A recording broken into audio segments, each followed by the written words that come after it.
What's up, everybody? My name is Benjamin Thornton, and I'm going to cover the topic of breathwork today in a way that breaks it down into a bunch of different components and talks about different exercises or drills you can utilize to target different aspects of the breath.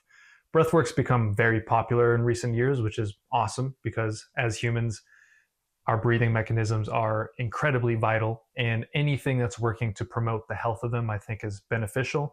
There are some types of breath work that I don't love, stuff where you're really hyperventilating, where the emphasis is just on breathing as hard as you can and not really paying attention to the quality of the breath. We'll get into that a little bit, but all the stuff that I'm planning on showing today should be pretty easy and pretty therapeutic on your body. Breathwork for me has really been at the root of just self-exploration and just getting to know myself and my body better. As somebody who had a lot of back pain and injuries and still continues to deal with certain health issues, it's become a staple of my training. It's something that I'm very aware of, and at times actually I need to become a little less aware of, which we'll talk about a bit. But I have benefited a lot, and my body, my structure, my ribs have opened compared to what they used to be. There's a lot of different ways that I've done that, but again, some of the stuff that I'll show here today, hopefully, if you really have not been exposed to before, could greatly benefit you, kind of regardless of whatever your issue is, just in terms of feeling the quality of your body's tone, muscle tone, nervous system tone, and the kind of pacing and rhythm that your body is working at. You don't necessarily want to treat the breath as just the way that you can force yourself to be calm or force yourself to be anything really, but you can be aware of what your breath is doing currently as a potential signal of how you are in the moment, and then recognize that, oh, I could actually probably do something to, coax myself into a slightly different state if it feels like where I am now is maybe not the most beneficial for my current situation. With that said, we're going to get into our first element of breath work, which is passive inhale training. So what I mean by passive is we are not actively going to take a deep breath. We're not going to force ourselves to do anything with the inhale. We are only going to set up a completely reflexive inhale through a full exhale. And this is something I learned from Eric Arsenault, who's taken it from Carl Stau's work. I'm going to put some info in the descriptions about those guys. And I'm going to reference some of the people that I've learned in general from about the different types of breath work. Eric Arsenault will come up a lot. I came across his stuff trying to be a better singer, a better vocalist, which was really my entry point into breath work. So this technique is called by Eric Arsenault, empty the tank, which means we achieve a full exhale. We can do that in a bunch of ways. The way I'm going to demonstrate in this video is a shh, everything out. And then allowing the breath to come back. So let me explain what I did there. I used a sh, so I purposefully took my mouth and created a little bit of resistance to the exhale. So I had to push a little bit harder than I would if my mouth was just open. I did it with force, like I'm trying to tell somebody to be quiet, and I did it for as long as I could. I felt a lot of kind of squeezing and things like closing in my rib cage and my body. I felt some in my neck, but I tried to do my best not to excessively squeeze my jaw or whatever. I generally would like the neck and the head to stay pretty relaxed and feel my body, the area between my hips and my rib cage, working quite a bit, and got to the point where I was fully empty. And then from there, I just relaxed. So I didn't breathe in. I didn't consciously tell myself, okay, now inhale. I just relaxed and the air came in. It wasn't a huge inhale, but it was satisfying enough. And what I would do and suggest you do if you try this is to allow at least 30 seconds to ideally like a minute of just normal breathing and doing your best to allow your body to breathe how it wants, to observe what that is in the moment. And as you do multiple reps of that, observe any changes that you get. A lot of the times, the first couple inhales will be a little softer. You'll feel like, oh, my breath's kind of stuck in this place or whatever. And then as you continue, the breath kind of trickles in, your body relaxes and softens. And I think that's because you are doing what you can to make the diaphragm, your main breathing muscle, perform the action of the inhale, as opposed to your neck, some of the muscles around your ribs, your arms, a lot of accessory muscles that you have conscious control of that can help you force a deep breath. Those are all great to work. But in this case, when we're working the passive inhale, we want to keep as much of that stuff out of it as we can to put the onus on the diaphragm. The diaphragm, as we do this, which is a dome shape that essentially, very rudimentary, looks like this. I exhale, my lungs empty, diaphragm lifts. The inhale represents the diaphragm coming down, kind of pressing into our stomach and the rib cage, opening up, the lungs filling with air in the process. So I could talk about that for longer, but for the sake of getting to a lot of the other techniques and parts of the breath I want to acknowledge here, that is it for passive inhale training. Again, if you're somebody who does a lot of conscious, like, I'm going to take deep breaths now, this is probably a soft, subtle, almost a technique that's not going to feel like you're doing anything, but that could unlock the next level of stability and consistency in your breath, where you don't have to think about it as much as maybe you do currently. So next is an active inhaling technique, and that is yawning. Now, it seems kind of silly to think of this as a type of breath work, as like an exercise you would do, but it can be extremely powerful, and something that if you don't yawn a lot, as soon as we kind of talk about the emphasis on just making sure you get some yawns in, you might find yourself yawning throughout the rest of this video. I often teach clients that I want them to fully inhabit and fully allow the expression of their yawn to help release muscles of the throat, muscles of the ribs, even in the face and the sinus cavity. There's all these spaces that a yawn naturally, without us having to do anything super fancy, will just help open up. If you struggle to yawn on command, I would recommend just trying to feel the kind of build up around the nose. The nose is the place where, for me, it's almost like a tickling feeling. And that kind of starts to bring it on. Just like there, I actually got a little pop out of my shoulder as I did that. It can encourage or induce some spontaneous movement. We see this with animals, with cats and dogs, that they have this big response to kind of yawning, and it's part of the reason that I think they can stay so limber and agile without needing to have like a conscious movement practice.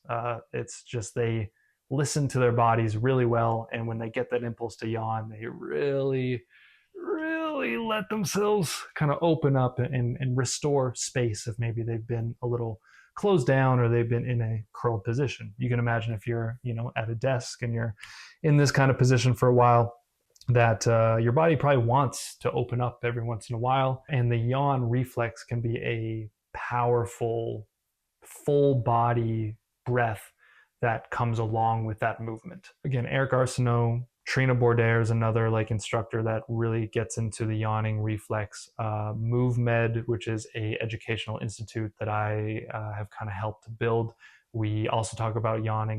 So allowing yourself to take those big yawns, not being shy about it. You can yawn with a closed mouth, but it can feel nice to let the jaw open sometimes too.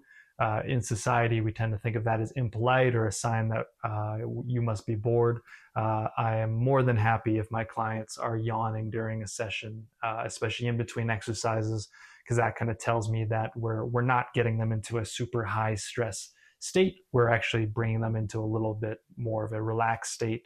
Even though we might be working hard in a session, we're resting well. We have this yin and yang between rest and effort. And that's something that is great to achieve. Number 3 is, again, active inhaling, and in the more traditional way, in that we are going to allow ourselves to take a relatively big breath, but while that can have some benefits by itself, I think it gets supercharged when you add some kind of resistance. So we can do that through tools, and we can even do that with something as simple as our hand. So this is something Nate from MoveMed kind of showed me, is that you can just, create like a block through your fist that you could still breathe through. And because there's more resistance to the airflow, the muscles of your rib cage, of your diaphragm, are going to react more strongly, and the inhale is going to take longer. So I'll do an example here.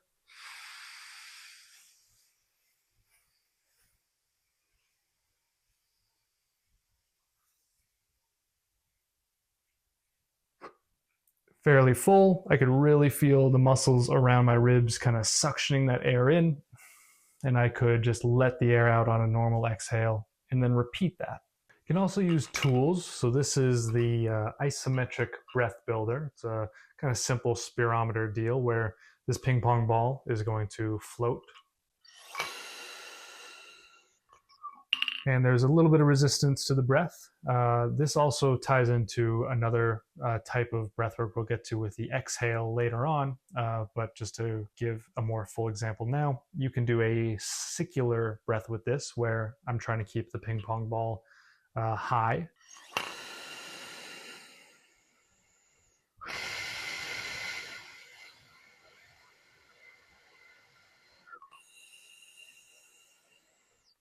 So something like that is both working the active inhale and the active exhale, which we'll get into a little bit more later. There's lots of different tools that essentially make it so that there's resistance to the inhale, even doing something like blocking one nostril. Now there's not as much room for air to flow as there is between two nostrils, or your mouth, of course. And something like alternate nostril breathing is kind of nice for going back and forth between the nostrils, and say you have one side that's a little more stuffy, my left side being that. Working back and forth between the two often creates a little more space for me.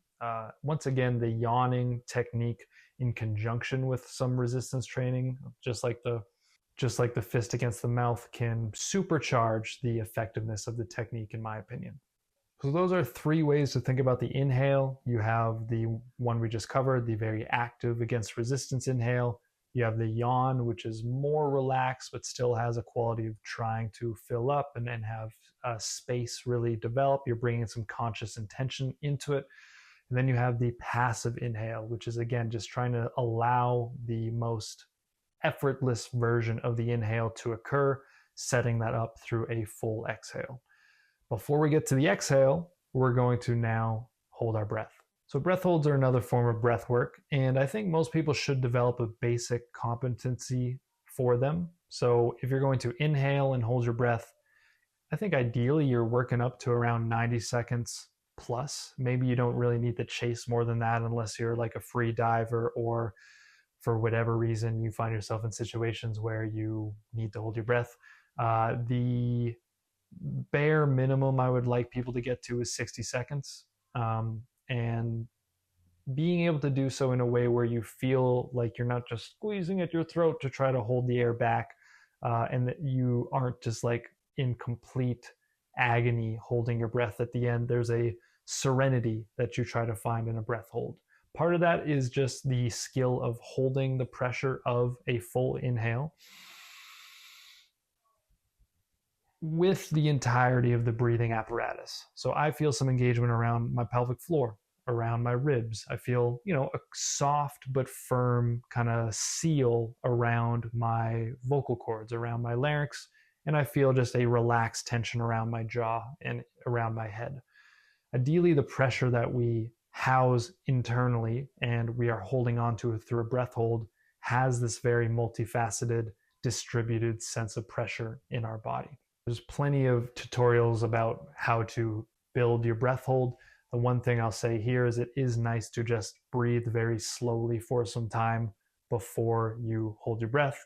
You could think of just making the exhales twice as long as the inhales. So if I inhale for 4 seconds, I exhale for 8 seconds. I do that for maybe 30 seconds or so at least before I then go to hold my breath. You can build up those warm-up breaths to be more like 8-second inhales and 16-second exhales and really slow things down before you take that final inhale, and then just do your best to relax, to let the kind of movements of your body happen, and to not fight the feeling of pressure, to kind of let it disperse. And you can think about gently grounding it down towards your hips. If you really feel like you hold everything up around your shoulders and your neck, it can feel nice to very gently kind of encourage that breath that you're holding down towards your hips. So exhale training, we can again break up into a few different components. We are once again going to start passively. So you can probably guess how we're going to do this if you understand the concepts of the passive inhale. In order to work the passive exhale, we're not going to push. We're going to start from an inhaled state. It's really nice to do this with a yawn first. And then we're going to let the air out as passively as we can. And doing this on an S can be really nice. So I'm going to do that on an S here. Again, I inhale, a bit of a yawn. No push.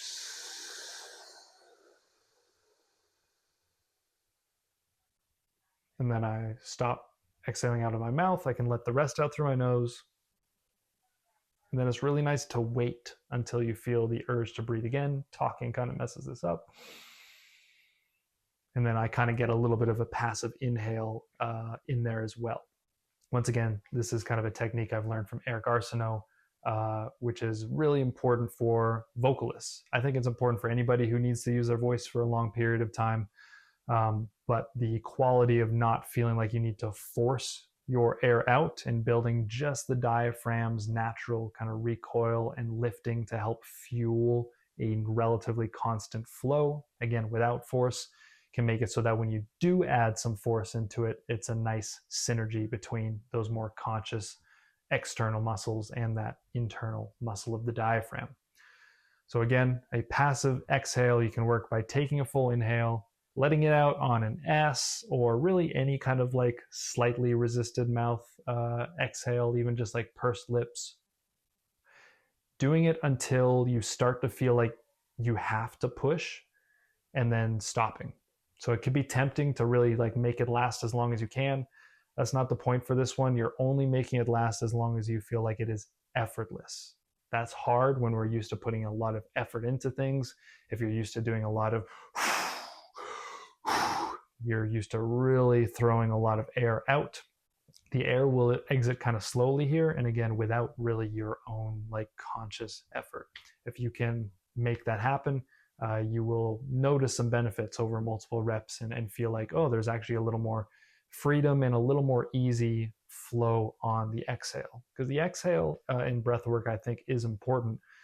We need to make sure we're not stopping it short. This is a way to work on the very passive element of the exhale becoming a little bit longer. And then again, we have the opportunity to get a little more active, which we're going to do next. So an active exhale, we can break into two components: flow dominant and pressure dominant. So an exhale that is either emphasizing that the air is moving very smoothly at a pretty considerable rate, versus pressure dominant, where we're going to feel a lot more resistance to that exhale. The air is not going to leave as quickly, even though there might still be a quality of, kind of pushing. So flow dominant is often a little bit easier. There's a few different things that I'll demonstrate here. So we already demonstrated the tool here, just the ability to have a significantly long exhale where there's enough flow to keep the ping pong ball up here. Again, I'm going to take like a relatively normal inhale first before this.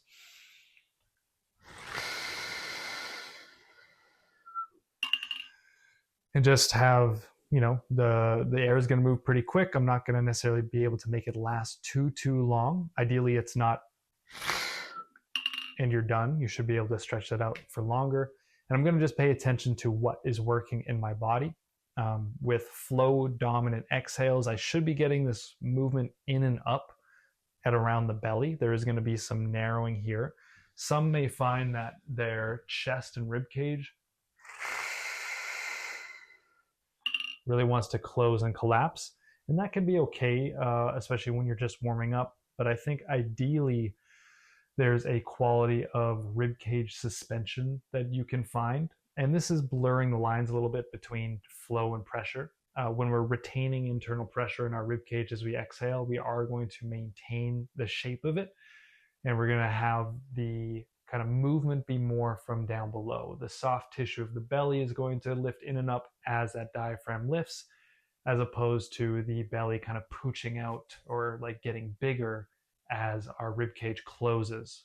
Again, both can maybe create a similar amount of airflow, but they will look very different and feel very different. One will feel more bottom up, whereas the other will feel more top down. So one more time using this tool, and I'll even show my belly a little bit just to make the point. I'll let it really hang first. Take my inhale.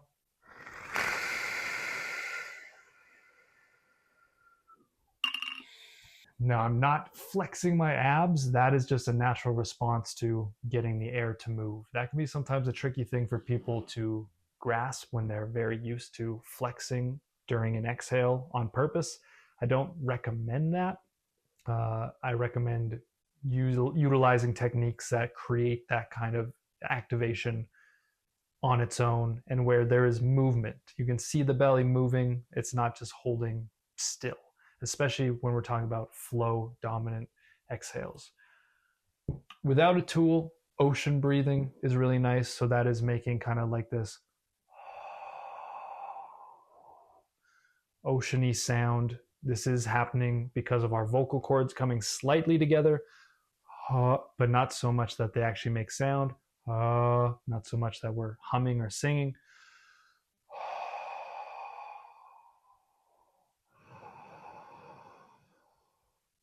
Ocean breathing on the inhale is really nice too.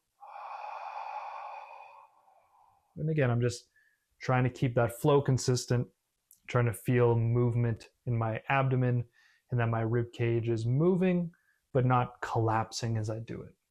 Now, pressure dominant exhale training is still where I'm trying to get the air out, but I'm going to purposely create more of a blockage to it. So this is something that we're all pretty familiar with if we go to the gym and we kind of use some kind of grunting technique, or like even a something where it's a very pressurized breath where not a lot of air is actually moving. It might sound like it because it's loud, but that's because of all the resistance that it's meeting. So this is something where we can, brace ourselves and we'll get more of this muscular response. We're not going to get as much belly movement here as we did with the flow dominant.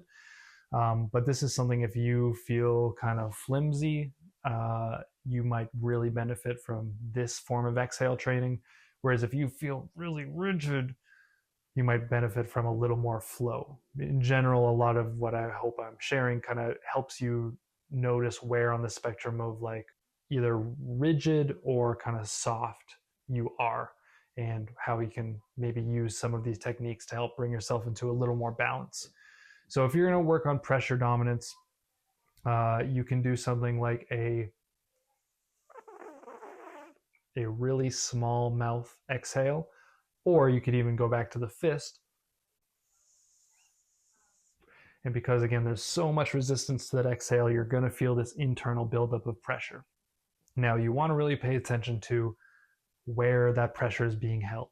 So are you holding it just in your jaw and neck, or can you feel, again, all these muscles around the ribs, your armpits, your hips? Can you feel maybe down into your legs, maybe into your shoulders a little bit, the back of your head? There's all these areas that when we push against something that can't be moved very readily, that is kind of pushing back, that back pressure is again being distributed. Similar concept to the breath hold. And maybe if you really struggle doing this on an exhale, just working with a breath hold and trying to store that pressure more over time, and feel how you can do that, which might again demand some softening of some areas, as well as some kind of like pushing or like engaging of some other areas. I'm not going to get into too many specifics, but if you have any comments or questions on this topic, let me know, and maybe I'll make another video on it.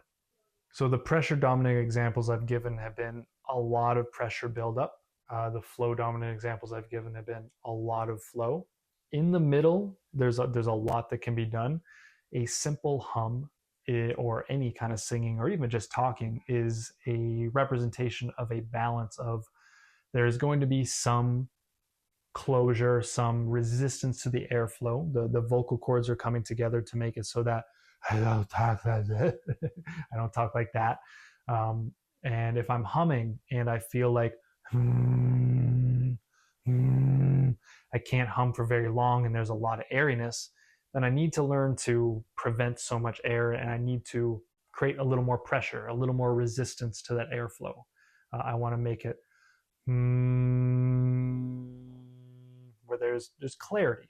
There's not air. I'm hearing sound. I'm not hearing so much air. The other side of the spectrum, which I think is a little less common, is where if I go to hum, where it's very like pinched and forced and just not all that pleasant to listen to. If I do what is sometimes like common singing advice and try to like create a farting or pooping feeling at the same time I hum, it does create more pressure, but it kind of like it locks me down. It doesn't create the same opportunity for flow and kind of lightness and freedom in the voice. So ideally a hum, which again we can preface by doing some yawning and whatnot to get my inhale feeling good. I could do some or different types of flow dominant exhales or more pressure dominant exhales depending on where you're at, and then try to feel as I hum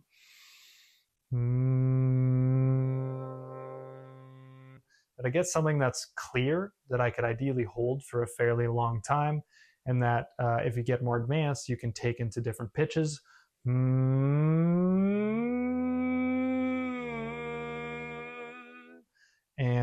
you have ability to make that feel not too strained, that it's kind of easy to just hold a note that's well within your range, make it last and make it clear. That means that you have a good relationship between the pressure that your vocal cords, your body needs to hold onto to make sound, and flow.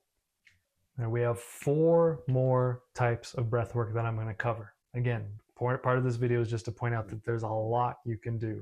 So if you think of breathwork as something that's kind of one-dimensional, hopefully this is expanding your mind as to the options for it. Next is actually another breath hold, but this time we're doing it after an exhale. So this is where there's not going to be nearly the same amount of pressure, but there's also not going to be the same amount of oxygen. And that's going to make it harder to hold for a longer period of time. It's going to feel more stressful, but it is going to actually be something that can help you build a tolerance to that feeling of air hunger. And books like The Oxygen Advantage and Buteyko Breathing have talked about like how this can actually shift the chemistry of your blood to make it so you're able to hold on to more oxygen in your blood. It makes your breathing more efficient to get good at this, even though it can feel pretty uncomfortable to start. So it's this simple. You're going to take a normal exhale. You don't have to force all the air out, just what feels normal. Then you're going to hold your breath until you get like a moderate urge to breathe. So I'm going to wait for that. I've been talking, so I'm pretty empty already.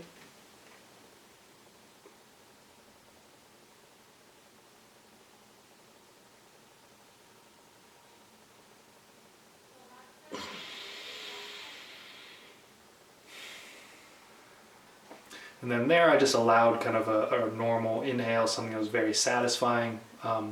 People will do kind of more extended versions of the breath hold where they take a kind of a half breath, something that still has them feeling hungry for air, but then they'll go ahead and exhale again, kind of wait until they have to breathe and take a half breath and try to exist and spend a few minutes, if not longer, in that kind of mode and have the body get used to that feeling of we have less air, but we're making do, and the physiological shifts internally that are having to happen in order to achieve that is something that makes it so people can work up to like a 60-second breath hold after an exhale. So it's a nice addition to breath holds where you're inhaling as well, and if you can get good at the breath hold after the exhale, you'll probably find you get better at the breath hold after the inhale too. I think this is where there's some kind of mental fortitude needed to understand that you don't need breath as badly as you might feel like you do, to again kind of force your body to adapt to it. I don't like to do it to the point where I'm hating my life. I like to do it kind of more gently and push my body a bit, but also not feel like I'm getting a bunch of tension or my jaw's tightening up. I try to do it in a way where I still feel pretty relaxed. If you're someone who finds themselves like breathing pretty rapidly and also kind of shallowly a lot, I mean, a lot of what I've covered so far today is going to be good for you. This might be the thing that helps unlock just a slower resting breath rate in general. So next is another variation on breath holding, which is hypopressive breathing. So this is where, once again, we're going to exhale and hold our breath.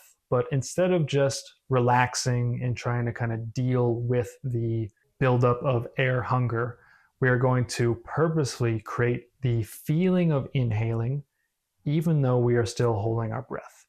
Now, there's a couple different ways you can do this. The simplest way is to plug your nose. So to exhale fully, plug.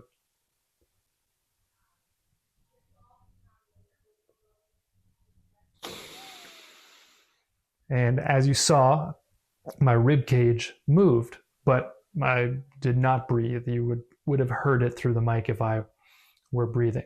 So what this is going to create is this opening of the ribs, but there isn't the expansion of the lungs. So there's going to be this kind of vacuum-like effect. And you'll see bodybuilders work on this kind of thing a lot to help narrow the waist and create this very pulled in or sucked in stomach ability, as well as the ability to kind of open up their rib cage on command. Now, I think it can be a really nice thing to do, especially if your guts are a little funky, you feel like you're constipated or something. This can be a bit of an internal massage. It's also something that can develop kind of the core connection between your head, neck, ribs, and pelvis. And you don't have to do it 100%. Like you don't have to go crazy hard at it. You can work up to that.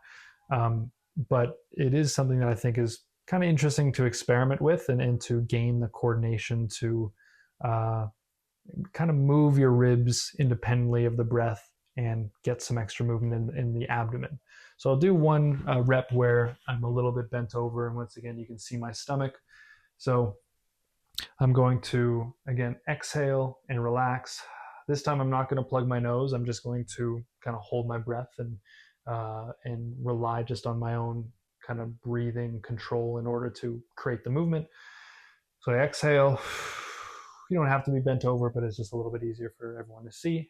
I'm going to then hold my breath.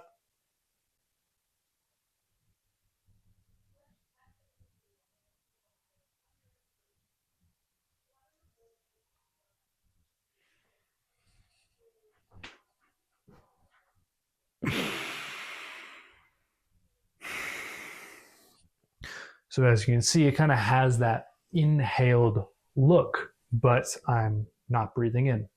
And again, I could feel kind of this connection here. I could feel some kind of squishiness in my guts.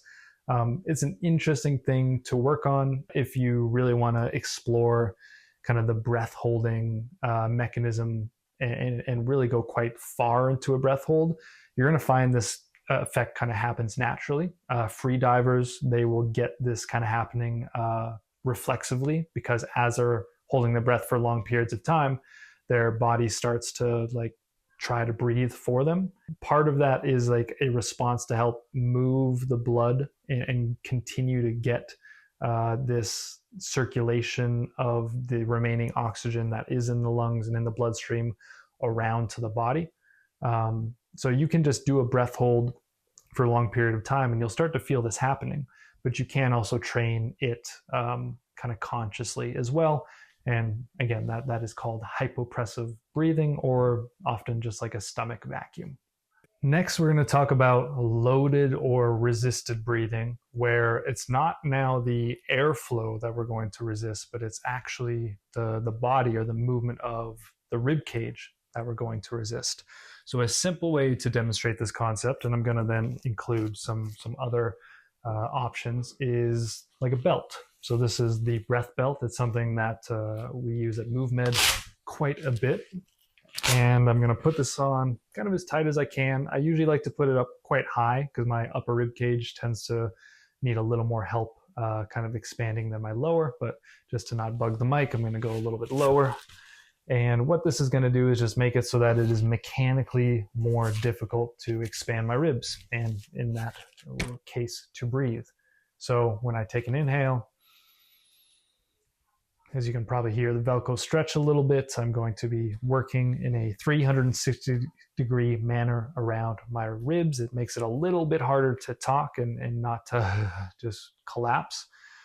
But as I hold this for however long, and this is something that's kind of nice to do while I'm working out in general, or just sometimes when I'm walking around the house or even doing some music stuff, I'll just have this on and kind of be getting a workout for my ribs, for my breathing, without having to really think about it too much. It can get to the point where it actually gets quite sore. And generally people will be able to get kind of past that point where it really takes a long time to feel that soreness. Some will feel some kind of achiness around their spine and their ribs quite soon. Now, just to go over quickly how I could use some of the techniques we've talked about today, I could really focus on the exhale, being kind of relaxed and allowing the belt to close me. So maybe I do like a ocean breath, where I try to really empty and get more of that passive inhale. So that would be me kind of trying to get the belt to help me close the ribs. I could also do it where when I inhale, I then do my best on a hum or just a normal exhale to not let the belt close, which feels like more of that pressure dominant kind of exhale. And just to build out that sense of stability in my ribs. So the belt just slowly and slowly gets a little bit bigger, and I'm doing my best, even as I'm talking, not to just let it collapse. I'm creating this kind of strength from the inside out, and I'm using this load to get there. Other ways that I like to load the ribs, once again, MoveMed inspired, laying with some weight on me. So I have, you can't see it right here, but 150-pound sandbag. I'll lay down, put that on my chest. It's doing the same thing as the belt, but with a lot more pressure, and it's specifically putting it on the front of me. I can lay on the side and put that pressure on the side. I like to use balls like this that are kind of squishy on my back and kind of breathe into those. There's lots of different ways to essentially put pressure on the body, even with your own hands, and then work with your breath against that. And again, you can try more passive inhales to work against that. You can do more active yawning inhales. You could create some resistance to airflow. You can mix and match a lot of these techniques that I've covered here today. Lots that I could get into with loaded resisted breathing, but that's just a basic overview. Lastly is breathing with movement. So this is where now we don't just stay still and kind of work the breath in isolation. I can do some kind of movement with the intention of pacing the movement at the rate of my breath. So again, there's a ton of different ways that you could do this, but the simplest one that I'm going to just do here is just a simple arm lift and then an arm drop. And I could do it in a way that's kind of fast and really not all that connected, but I'm going to try to feel that kind of expansive quality in my body really leading into this. This is very much like Qigong in that I'm trying to make it slow and really feel my way through it with as much awareness as I can. So it would look something like this in this case. I'm yawning a bit just because that helps me kind of open up and move from the inside and the center first.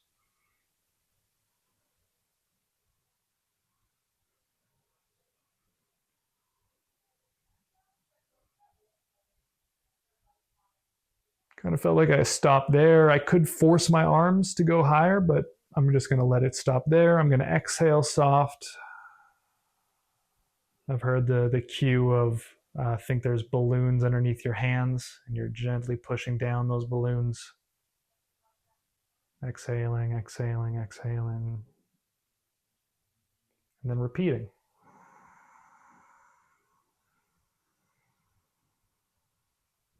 And it doesn't have to be that slow, it doesn't have to be that big.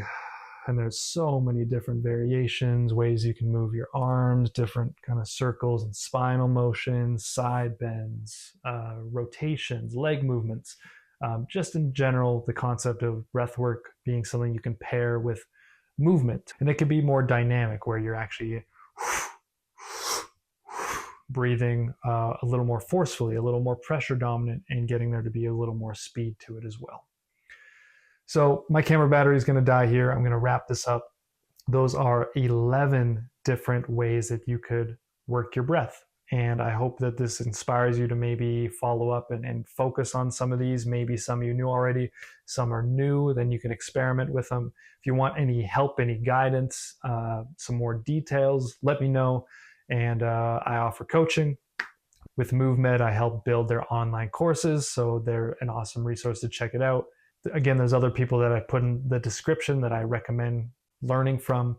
But yeah, if you liked it, let me know. And looking forward to making some more content for you guys in the future.